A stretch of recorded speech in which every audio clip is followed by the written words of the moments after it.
বন্ধুরা আজকে তোমার বয়ফ্রেন্ডের সাথে আমি দেখা করতে যাচ্ছিলাম। এই শয়তান চোখে দেখিস না? চলো বেবি আমি তোমাকে ছেড়ে দিচ্ছি, তুই যদি আরেকটু থাকিস তাহলে তুই মার খাবি। আর তখনই আমার স্যান্ডেল ভেঙে যায়। আমি তো খোড়াদের মতো হাঁটতে হাঁটতে রেস্টুরেন্টে পৌঁছে যাই। বেবি আসতে একটু লেট হয়ে গেল। বেবি রাস্তায় আমার স্যান্ডেলটা ভেঙে গেছিল। আমি তোমাকে অনেকবার বললাম আমার সাথে চলো। এই শয়তানের বাচ্চা তুই এখানে? তোর জন্য আমার পুরো 10 টাকার ড্রেসটাই নষ্ট হয়ে গেল। আর এই জুতাটা আমি সেলাই করে পরতাম সেটাও ভেঙে গেল। এটা কি তুই কিনে দিবি আমাকে? এরপরে তিয়ান আমাকে শপিং করতে নিয়ে যায়, ড্রেস আর জুতাগুলো কিনে দেয়।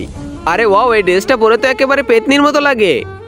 স্যার আপনার বিল হয়েছে 10 লাখ টাকা। এই নাও, এখানে 5 লাখ দিয়েছে আর বাকিগুলো বাড়িতে এসে নিয়ে যাবে। যাও, অনেক ভালো হয়েছে। আর যখনই তিয়ান সেখান থেকে চলে যায় আমি আবার সেই শোরুমে ঢুকি। এই নাও তোমার স্যান্ডেল, এবার আমার টাকাগুলো ফিরিয়ে দাও। যখন লাগবেই না তাহলে এটা কিনেছিলে কেন? চলো এই টাকাগুলো দিয়ে আমি অনেক ধনী হয়ে যাব।